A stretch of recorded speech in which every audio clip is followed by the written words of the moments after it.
Guys, hello my dear students, once again welcome on Vedantu NEET made easy. क्या हालचाल है सभी बच्चों के? बच्चों, मैं अमृता मैम आप सभी की बायोलॉजी मास्टर टीचर लेकर के आई हूं वेदांतों का एंड गेम सीरीज, जिसके अंदर हम लोग नीट के लिए एक एंड गेम रख रहे हैं। ठीक है, हम नीट के उन टॉपिक्स के ऊपर फोकस कर रहे हैं, उन टॉपिक्स को अलग से सेपरेटली पढ़ रहे हैं जिनमें से कि पिछले कई सालों में हमने देखा, ऑब्जर्व किया कि क्वेश्चंस आ रहे हैं। ठीक है, और इसी टॉपिक में से जनरली क्वेश्चंस आते हैं। तो ये जो एंड गेम सीरीज है बेटा हमारी, इसमें हम एग्जैक्टली करने क्या वाले हैं, हमने जो टॉपिक्स से क्वेश्चंस आते हैं उन टॉपिक्स को स्मॉल स्मॉल पार्ट्स में डिवाइड कर लिया है। ठीक है, और हर एक टॉपिक को हम उठा करके देख रहे हैं उसमें से कैसे क्वेश्चंस जनरली आते हैं और हमें एनसीईआरटी में से कौन से पोर्शन पे फोकस करना है जब हम रिवीजन कर रहे हैं, तो ताकि हमारा वो टॉपिक सुपर डुपर स्ट्रांग हो सके और उस टॉपिक से बनने वाले सारे क्वेश्चंस हमसे आसानी से लग जाएं, हमारे वो स्कोरिंग टॉपिक्स हो जाएं। ठीक है, तो बेटा ये एंड गेम जो सीरीज मैं लेकर के आई हूं ना आप सभी के लिए, ये सीरीज अगर आपने कर ली है बहुत डेडिकेटेडली, आपके बायोलॉजी के अंदर 340 प्लस मिनिमम आ जाएंगे अगर आपने ये इंपॉर्टेंट टॉपिक सारे कवर अप कर लिए। तो शुरुआत करते हैं एंड गेम सीरीज के फर्स्ट टॉपिक के साथ में बेटा, जो कि है माइक्रोस्पोरोजेनेसिस एंड मेगास्पोरोजेनेसिस। ये क्लास 12th का sexual reproduction and flowering plants का वो टॉपिक है जिसमें से कि ऑलमोस्ट एवरी ईयर क्वेश्चंस बनते ही बनता है। ठीक है, चलिए देखते हैं माइक्रोस्पोरोजेनेसिस को। पहले माइक्रोस्पोरोजेनेसिस होता क्या है? So microsporogenesis is nothing but the formation of microspores from the microspore mother cell. ठीक है, यानी कि माइक्रोस्पोर मदर सेल जो होता है बेटा, माइक्रोस्पोर मदर सेल जो होता है, ठीक है, जिसको हम लोग एमएमसी भी बोलते हैं, है ना, या फिर हम इसे पॉलन मदर सेल भी बोलते हैं बेटा। ठीक है, इससे माइक्रोस्पोर्स बनने की प्रोसेस को हम लोग बोलते हैं माइक्रोस्पोरोजेनेसिस। और इस टॉपिक पे से कैसे क्वेश्चंस आते हैं ये भी समझेंगे, लेकिन पहले ये देखते हैं कि कहां से क्वेश्चंस आते हैं। तो सबसे पहले आप यहां देखें डायग्राम। ठीक है, आपके पास यहां पर देखिए रखा हुआ है male reproductive portion of the flower का डायग्राम, यानी कि एंड्रोशियम यानी कि स्टेमन। ठीक है, और स्टेमन के क्या क्या पार्ट्स दिख रहे हैं बेटा? एंथर दिख रहा है, फिलामेंट दिख रहा है। एंथर कैसा होता है बेटा? एंथर होता है बाइलोब्ड। ठीक है, बाइलोब्ड होता है, डायथेकस होता है, ठीक है, जिसमें कि 2 कैविटीज हैं, और टेट्रास्पोरेंजिएट होता है। सेक्शनल व्यू देखेंगे तो हर कैविटी में 2 हमारे पास सैक लाइक स्ट्रक्चर्स होते हैं। ठीक है, तो टेट्रास्पोरेंजिएट।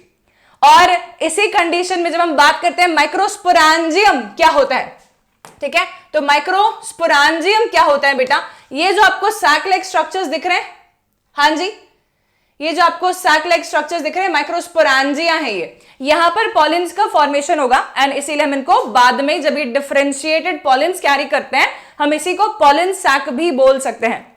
ठीक है, so this is the diagram जिस पे से कि क्वेश्चन बनता ही बनता है। इसको अच्छे से रिवाइज करना है सभी बच्चों को। इसके साथ में ये डायग्राम पे भी क्वेश्चंस बनते ही बनते हैं। जब हम बात करते हैं कि क्रॉस सेक्शनल व्यू ले लेते हैं हम, ठीक है, तो क्रॉस सेक्शनल व्यू जब आपने लिया है, हमारे एंथर का क्रॉस सेक्शनल व्यू जब लिया है हमने, तो हम देख पाते हैं कि हमारे पास में वहां पर क्या क्या लेयर्स प्रेजेंट होती हैं। सो हम स्टार्ट करेंगे इनसाइड आउट मूव करना। ठीक है, तो आप ये देख पा रहे हैं बेटा आपके पास में चार माइक्रोस्पोरेंजिया प्रेजेंट है, जहां पर कि ढेर सारा स्पोरोजेनस टिश्यू प्रेजेंट है। और स्पोरोजेनस टिश्यू कुछ और नहीं है बल्कि आपके माइक्रोस्पोर मदर सेल्स वहां पर ढेर सारी मात्रा में प्रेजेंट है। पॉलन मदर सेल्स वहां पर ढेर सारी मात्रा में प्रेजेंट है जो कि पॉलन ग्रेन्स बनाने वाले हैं।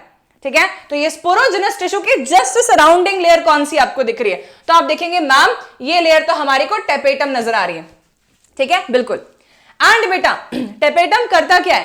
टेपेटम जो है बेटा वो न्यूट्रिशन प्रोवाइड करता है स्पोरोजेनस टिश्यू के सेल्स को, यानी कि माइक्रोस्पोर मदर सेल्स को न्यूट्रिशन कौन देता है? तो मैं बोलूंगी टेपेटम लेयर न्यूट्रिशन देने का काम करती है। ठीक है, उसके बाहर की लेयर्स की बात करते हैं। तो भाई टेपेटम के जस्ट बाहर पे हमारे को यहां पर ये लेयर्स दिख रही होती हैं और इसे हम बोलते हैं मिडिल लेयर्स। क्या बोलते हैं? Middle layers. मिडिल लेयर्स एक से ज्यादा नंबर में होती हैं, 2 से 3 लेयर होती है मिडिल लेयर के अंदर। ठीक है, सेल्स की। देन इसके बाहर की तरफ हमें क्या दिख रहा है बेटा? हमें इसके बाहर की तरफ दिख रही है सिंगल लेयर्ड एंडोथीशियम एंड उसके भी बाहर हमें दिखता है सिंगल लेयर्ड एपिडर्मिस। ठीक है, तो ये जो लेयर्स है ना, इसका भी हमारे पास ये डायग्राम पूछा जाता है कि आउटर मोस्ट क्या है, एपिडर्मिस, सिंगल लेयर्ड है। देन उसके अंदर की तरफ कौन है, एंडोथीशियम, वो भी सिंगल लेयर्ड है। देन उसके अंदर कौन है, मिडिल लेयर्स, जो कि मल्टीपल है, यानी कि एक से ज्यादा है। देन उसके अंदर कौन है, तो हम बोलेंगे टेपेटम होता है, और टेपेटम न्यूट्रिटिव नेचर का होता है। टेपेटम के पास में प्रोमिनेंट प्रोटोप्लाज्म प्रेजेंट होता है, ठीक है। Tapetum is a nutritive layer which will be providing nutrition to what kind of cells, microspore mother cells, यानी कि पॉलिन मदर सेल्स। बेटा ये टॉपिक प्राइम इंपॉर्टेंस का टॉपिक है, देखते हैं इसमें से कैसे क्वेश्चंस बने। लेकिन एक और डायग्राम हम लोग साथ साथ में देख लेते हैं माइक्रोस्पोरोजेनेसिस के लिए, वो ये डायग्राम है कि माइक्रोस्पोरोजेनेसिस में माइक्रोस्पोर का जब फॉर्मेशन हो रहा होता है माइक्रोस्पोर मदर सेल से, ठीक है, और माइक्रोस्पोर्स बनते हैं, उस माइक्रोस्पोर से फिर पॉलन बनता है। बेटा ये पूरी की पूरी प्रोसेस बहुत बहुत बहुत इंपॉर्टेंट है, ठीक है, जहां पर कि प्लॉइडी लेवल पे क्वेश्चंस आते हैं। जैसे कि आप देखिए माइक्रोस्पोर मदर सेल है, ये पॉलन मदर सेल है। बेटा आप देख पा रहे हैं मियोटिकली डिवाइड करके इसने ना माइक्रोस्पोर्स बना दिए, टेट्राड बना, यानी कि मियोसिस 1 से डायड बना होगा और फिर मियोसिस 2 कंप्लीशन के कारण से बन गया टेट्राड ऑफ माइक्रोस्पोर्स। मियोसिस है, डेफिनेटली रिडक्शन डिवीजन है, ठीक है। तो हैप्लॉइड हमारे पास में माइक्रोस्पोर्स बनते हैं। तो प्लॉइडी पे क्वेश्चन आ सकते हैं बेटा कि माइक्रोस्पोर मदर सेल का प्लॉइडी क्या है, डिप्लॉइड है। माइक्रोस्पोर्स का प्लॉइडी क्या है, हैप्लॉइड है। अब यहां पर 1 2 3 और 4 सेल्स बने, क्या ये चारों के चारों सेल्स फंक्शनल माइक्रोस्पोर्स बनने वाले हैं? Then the answer to this question will be yes. ये चारों के चारों जो है फंक्शनल माइक्रोस्पोर्स बनते हैं। हर एक माइक्रोस्पोर जो है बेटा वो पॉलन फॉर्मेशन की प्रोसेस अंडरगो कर रहे हैं, ठीक है। कैसे, देखिए ये एक माइक्रोस्पोर की अपन बात करते हैं, वैसे बाकी के जो तीनों माइक्रोस्पोर्स हैं वो भी सेम प्रोसेस अंडरगो करके पॉलन ग्रेन बनाने वाले हैं, ठीक है। तो माइक्रोस्पोर देखते हैं उठा के अपन। इस माइक्रोस्पोर के पास में जो हमारा न्यूक्लियस प्रेजेंट है उसकी प्लॉइडी है हैप्लॉइड, ठीक है। वो न्यूक्लियस अंदरूनी यानी कि सेल के अंदर ही माइटोटिकली डिवाइड करके 2 न्यूक्लियस बना लेगा, ठीक है, और रिजल्टेंट 2 सेल्स बन जाएंगे इसी एक सिंगल सेल स्ट्रक्चर में। एक बड़ा सेल है बेटा जिसका नाम है वेजिटेटिव सेल, ठीक है, ये पॉलन ट्यूब बनाता है। वहीं पर एक छोटा सेल बनता है बेटा जिस सेल को हम लोग बोलते हैं जेनरेटिव सेल, ठीक है। जेनरेटिव सेल मेल गैमीट बनाता है फर्दर। तो अब वापस से क्या हो रहा है, एक बार तो माइटोसिस हुआ तो एक वेजिटेटिव सेल बना, एक जेनरेटिव सेल बना, दोबारा से माइटोसिस हो रहा है बेटा, लेकिन अभी किसके लिए हो रहा है, केवल जेनरेटिव सेल्स के लिए हो रहा है। जेनरेटिव सेल्स फिर से माइटोसिस अंडरगो करके बनाएगा 2 मेल गैमीट। तो इस तरीके से आपका पॉलन ग्रेन जो है 3 सेल स्टेज पे तैयार हो जाता है, या 3 न्यूक्लिएट भी बोल सकते हैं ऐसे, ठीक है, 3 न्यूक्लिएट भी बोल सकते हैं देखा जाए तो। कैसे, क्योंकि भाई मैं बोलूंगी कि एक न्यूक्लियस वेजिटेटिव सेल का न्यूक्लियस है और 2 सेल्स प्रेजेंट हैं इसके पास में जो कि जेनरेटिव सेल है, और ये सेल्स के पास इंडिविजुअली अपना अपना न्यूक्लियस भी प्रेजेंट है, ठीक है। तो 3 सेल स्टेज पे पॉलन ग्रेन हमारे को यहां पर नजर आ रहा है। कैन एवरीवन सी दिस, ठीक है। तो यहां से क्वेश्चंस पूछते हैं, क्या क्या क्वेश्चन पूछते हैं, पॉलन ग्रेन के स्ट्रक्चर पे क्वेश्चन आता है बेटा, ठीक है, हमारे पास में जनरेशंस पे क्वेश्चन आता है बेटा, हमारे पास पे लेयर्स पे क्वेश्चन आता है, ये सारे पोर्शंस पे से क्वेश्चंस आते हैं। कैसे क्वेश्चंस आ रखे हैं आज तक की तारीख में, देखो अगर बात करते हैं 2020 में क्या क्वेश्चन आए, देखो the plant part which consist of 2 generations one with in the other. Plant का वो कौन सा हिस्सा है जिसमें कि एक जनरेशन के अंदर दूसरी जनरेशन बैठी हुई है, ठीक है। pollen grain inside the anther, germinated pollen grain with 2 male gamete, seed inside the fruit, embryo sac inside the ovule। तो यहां पर कितना इजी हो गया हमारे लिए जानना, ठीक है। इसका आंसर क्या होना चाहिए, pollen grain inside the anther। anther खुद एक जनरेशन है जिसके अंदर pollen grain प्रेजेंट है जो कि अनदर जनरेशन का पार्टिसिपेंट बनने वाला है, ठीक है। फिर वो मेल गैमीट बना रहे हैं ना, और मेल गैमीट जो है वो जाइगोट का पार्ट बनेगा, इसलिए अनदर जनरेशन का पार्ट हो गया। Embryo sac inside the ovule, ovule एक जनरेशन है जिसमें कि एम्ब्रियो सैक प्रेजेंट है। एम्ब्रियो सैक में एग सेल होता है और एग सेल जाइगोट बनाने में पार्टिसिपेट करेगा, यानी कि वो अगले जनरेशन का पार्टिसिपेंट हो गया। तो इसलिए इसका आंसर होना चाहिए 1 और 4, ठीक है। आया सभी को समझ में। वैसे एक और क्वेश्चन क्या आया बेटा उसी टॉपिक में से, देखिए आप लोग, Which one of the following statement is not true? यहां से क्या स्टेटमेंट रॉन्ग है, ये pollen grain के स्ट्रक्चर पे आया हुआ क्वेश्चन है जिसपे बहुत बहुत बार क्वेश्चन पूछा जा सकता है, पूछा गया है और पूछा जाएगा, ठीक है। क्या है, exine of pollen grain is made up of sporopollenin. बेटा ये बात तो बिल्कुल ट्रू है कि स्पोरोपोलेनिन नाम का एक बहुत ही रेजिस्टेंट मटेरियल प्रेजेंट होता है पॉलन ग्रेन की बाहरी लेयर पर, एक्साइन लेयर पर। एंड ये जो स्पोरोपोलेनिन होता है ये इतना रेजिस्टेंट है कि acid, base, different enzymes, high temperature कुछ भी इसको डिग्रेड नहीं कर सकता। देन आता है बेटा pollen grains of many species causes several allergies. बेटा ये बात भी बिल्कुल ट्रू है कि काफी सारे पॉलन जो है एलर्जेनिक होते हैं। देन आता है बेटा stored pollen in liquid nitrogen can be used in the crop breeding programmes. बेटा ये बात भी सही लग रही है, लेकिन अभी थोड़ी देर पहले हमने ये देखा कि टेपेटम नाम की लेयर तो न्यूट्रिटिव नेचर की होती है, डेहिसेंस में वो हेल्प नहीं करेगी, इसलिए इसका आंसर ही हो गया। तो आप देख पा रहे हैं टेपेटम पे क्वेश्चन बना हुआ है, tapetum very very important topic हो गया। देन माइक्रोस्पोरोजेनेसिस से ऐसा क्वेश्चन भी आ सकता है, how many pollen grains will be formed after meiotic division in 10 microspore mother cells. अब बेटा हम सब जानते हैं कि 1 microspore mother cell is forming 4 pollen grains, ठीक है। तो 10 टाइम्स अगर हो जाएगा तो कितना हो जाएगा, it will be definitely multiplied by 10 यानी कि 40 बेटा, ठीक है। तो इसका आंसर क्या हो गया, 40 पॉलन ग्रेन्स बनने चाहिए, है ना बेटा। अगर यही क्वेश्चन में उन्होंने हमारे से घुमा के पूछा होता हाउ मेनी मेल गैमीट, बेटा अगर उन्होंने मेल गैमीट बोल दिया होता ना तो आपको पता होना चाहिए डायग्राम से कि भाई एक पॉलन ग्रेन में 2 मेल गैमीट होते हैं, यानी कि अब इसका आंसर बेटा होता 80। आया समझ में? तो हर बात डायग्राम में ही लिखी हुई है, हमें सिर्फ उसको समझ में आना चाहिए। फिर बात करते हैं बेटा मेगास्पोरोजेनेसिस की कि इसमें से कैसे क्वेश्चंस आते हैं। तो बेटा मेगास्पोरोजेनेसिस क्या प्रोसेस है, formation of functional megaspore from the megaspore mother cell, ठीक है। Formation of megaspore from the megaspore mother cell. बेटा इसको भी एमएमसी बोल सकते हैं, इसीलिए पॉलन मदर सेल पीएमसी लिखना ज्यादा बेहतर होता है, ठीक है। तो मेगास्पोर मदर सेल। चलो इसमें देखते हैं कि क्या क्या टॉपिक्स पे से क्वेश्चंस जनरली पूछे आते हैं, हमें क्या क्या चीजों को ध्यान रखना है। तो megasporogenesis itself is a very very important topic, ठीक है। Diagram of ovule is very very important topic, और यहां पर से क्वेश्चंस पूछते ही हैं। Embryo sac diagram is again a very very important topic जहां से कि क्वेश्चंस पूछते हैं। यहां पर आप देख पा रहे हैं मेगास्पोरोजेनेसिस हो रहा है, तो यहां पे हमारे पास मेगास्पोर मदर सेल है, मियोसिस से डिवाइड करके इसने मेगास्पोर डायड बनाया। मियोसिस 1 कंप्लीट हुआ बेटा यहां पर हमारे सामने, फिर मियोसिस 2 जब कंप्लीट होगा बेटा, मियोसिस 2 जब कंप्लीट होगा तो बन जाएगा मेगास्पोर टेट्राड, ठीक है।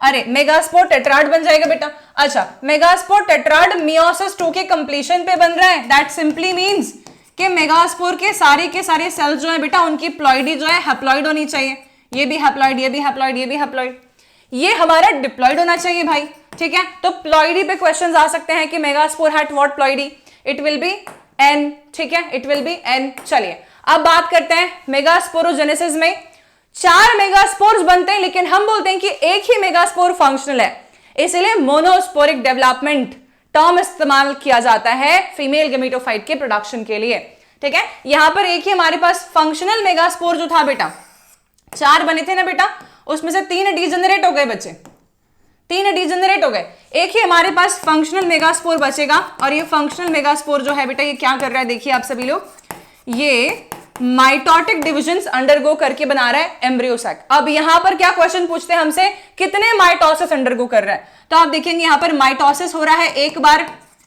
है ना, सिर्फ और सिर्फ क्या हो रहा है बेटा, कैरियोकाइनेसिस हो रहा है पहले, फिर हम देख रहे हैं माइटोसिस दूसरी बार हो रहा है बेटा, फिर हम देख रहे हैं माइटोसिस तीसरी बार भी हो रहा है बेटा, ठीक है। तो आप देख रहे हैं यहां पर कितने न्यूक्लियस हमारे पास बन गए हैं, 8 न्यूक्लियस बन गए।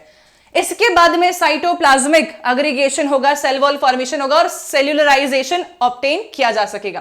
तो टोटली फाइनली हमें क्या मालूम पड़ा कि एक एम्ब्रियो सैक के अंदर कितने न्यूक्लियस होते हैं, कितने सेल होते हैं। देखिए 1 2 3 एंटीपोडल सेल्स हैं चलाजल एंड पे, ठीक है, 1 2 और 3, 2 हमारे पास में सिनर्जिड सेल्स हैं, एक एग सेल है, ये माइक्रोपाइलर एंड पे है, ठीक है। तो 1 2 3 4 5 6 सेल तो ये हो गए, और बेटा ये बड़ा सा सेल जो दिख रहा है इसको 7वां सेल बोल देंगे, ठीक है। लेकिन न्यूक्लियस कितने हैं बेटा, तो हम बोलेंगे यहां पर 1 2 3 4 5 6 7 और 8, ठीक है। तो कितने न्यूक्लिएट स्टेज है, कितने सेल्ड स्टेज है, ये भी क्वेश्चन पूछा जाता है इसमें से। जैसे कि आपको मैं क्वेश्चंस एग्जांपल के तौर पे बता रही हूं, देखिए a typical angiosperm embryo sac at maturity is, कितने सेल कितने न्यूक्लिएट। सिंपल क्वेश्चन है, 8 न्यूक्लियस है और 7 सेल वो स्टेज है, तो 8 न्यूक्लिएट 7 सेल वो स्टेज होनी चाहिए। इसको रटना नहीं पड़े, डायग्राम देख के आपके दिमाग में ऑब्जर्वेशन आ जाना चाहिए। नेक्स्ट हमारे पास क्वेश्चन है, मेजॉरिटी ऑफ एंजियोस्पर्म्स में क्या देखने मिलता है? एग के पास फिलीफॉर्म अपैरेटस है? नहीं। अब यहां पर आपको एम्ब्रियो सैक के डायग्राम में ध्यान से देखना पड़ेगा, सिनर्जेट नाम के सेल्स के पास में फिलीफॉर्म अपैरेटस प्रेजेंट है, उसका फंक्शन क्या होता है, इस पे भी क्वेश्चन बनता है। There are numerous antipodal cells, नहीं भाई 2 ही होते हैं, 3 ही होते हैं, sorry. Reduction division occurs in the megaspore mother cell, ये बात तो बिल्कुल सही बोल रहे हैं, ये बात तो बिल्कुल सही बोल रहे हैं, मियोसिस होगा, ठीक है। Then a small central cell present in the embryo sac, ये तो गलत है, लार्ज सेंट्रल सेल होते हैं, तो इसलिए ये आंसर हो गया बेटा। तो आप देख रहे हैं डायग्राम ध्यान से आना चाहिए, डायग्राम ध्यान से आना चाहिए, इसका रेलेवेंट थ्योरी भी ध्यान से आना चाहिए। नेक्स्ट है, the ovule of an angiosperm is technically equivalent to, ovule किसके इक्विवेलेंट टर्म है बेटा, ओव्यूल किसके इक्विवेलेंट टर्म है?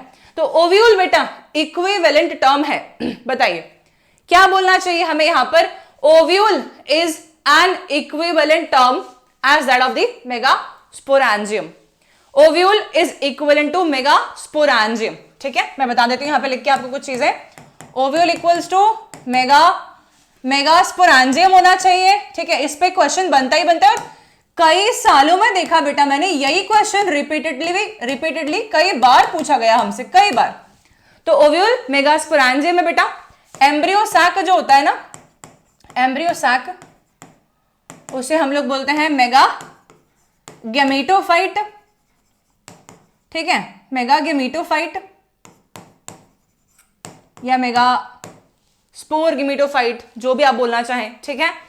एंड आता है फिर हमारे पास में एग सेल, बेटा वही होता है गैमीट, ठीक है, मेगा गैमीट या सिर्फ हम बोलेंगे गैमीट सेल है ये, एग सेल। तो इस तरीके से भी पूछ सकते हैं हमारे से क्वेश्चन कि किसको हम और किस इंटरचेंजेबल नाम से जानते हैं। नेक्स्ट हमारे पास क्वेश्चन बेटा, फंक्शनल मेगास्पोर का क्या मतलब है?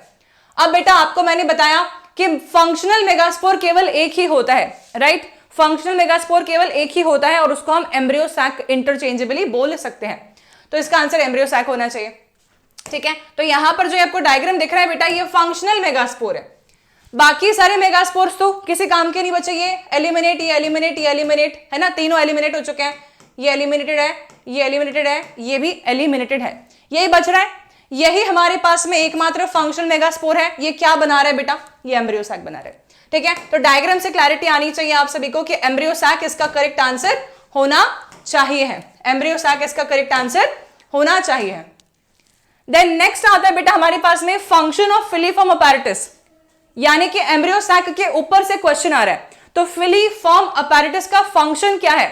उसका फंक्शन है पॉलन के ट्यूब को गाइड करता है बेटा वो एग सेल तक, ठीक है।